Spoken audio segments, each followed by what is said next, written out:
Amazon. Use flash briefing. Jamie, here's your flash briefing. In NPR News.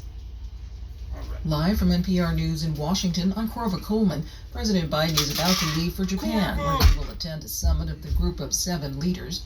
He's cutting short that trip because he'll quickly return to Washington to participate in negotiations over the debt limit.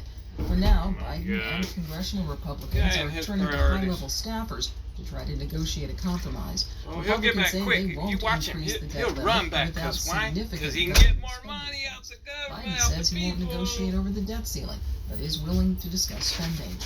The president spoke at the White House as he presented 9 Medals of Valor this morning. These medals are given to public safety officers to commend their bravery.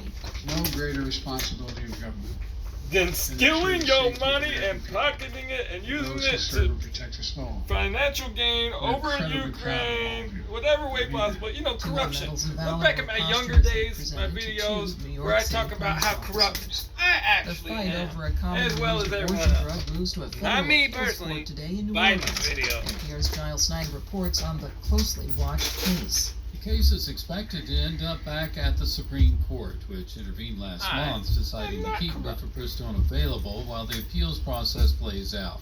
Now it's in the hands of the Fifth Circuit Court of Appeals in New Orleans. A 3-judge panel is set to hear arguments stemming from a lawsuit filed by abortion opponents in Texas, challenging the Food and Drug Administration's approval of mifepristone more than 20 years ago.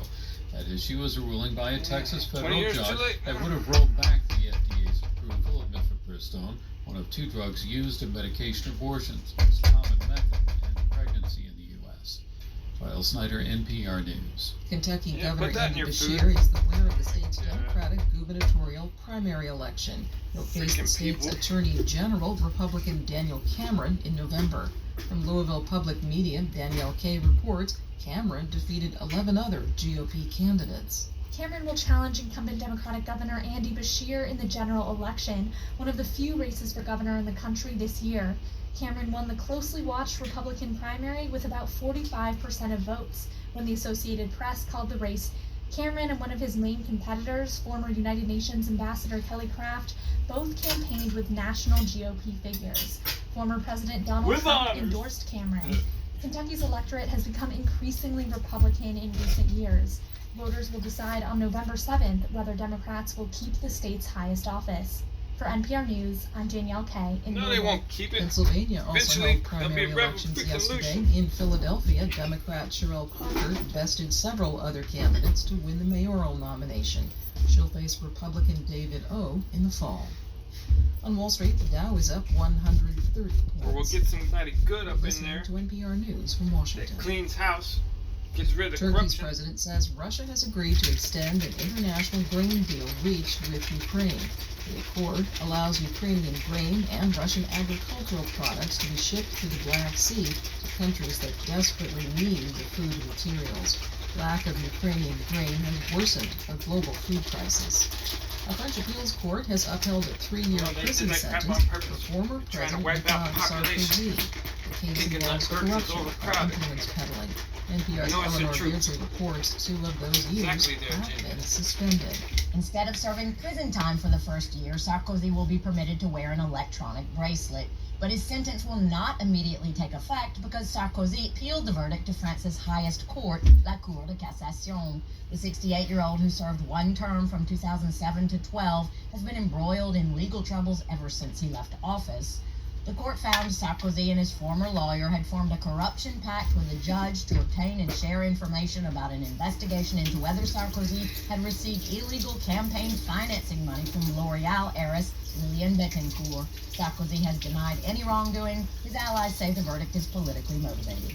Eleanor Beardsley, NPR News, Paris. Intense fighting has not stopped in Sudan. 2 battling generals are struggling for control of the country, and neither side is gaining an upper hand. The UN says humanitarian needs are dire.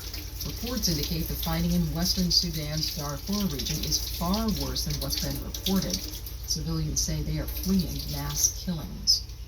I'm Corva Coleman, NPR News. You are the public in public media. Amazon. Your support, whether you donate Skip.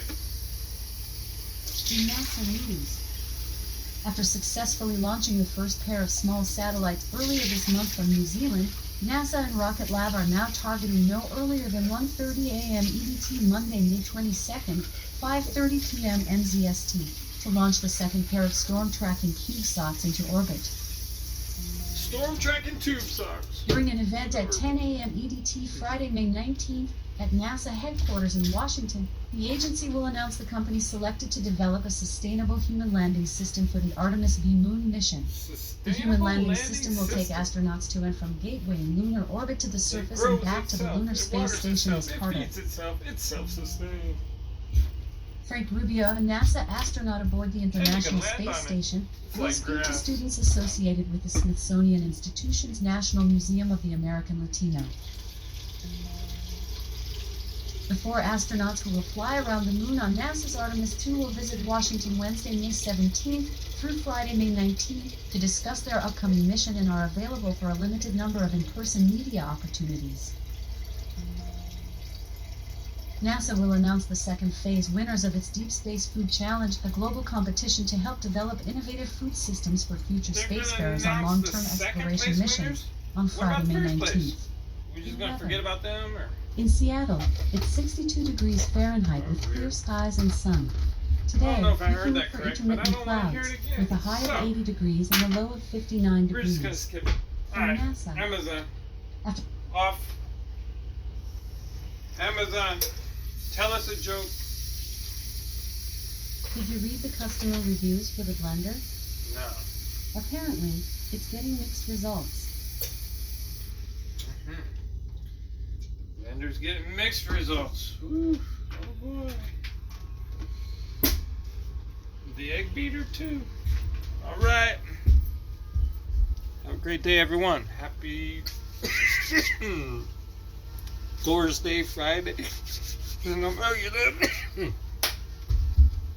Excuse me. That's better. All right. Take care out there. It's a beautiful world.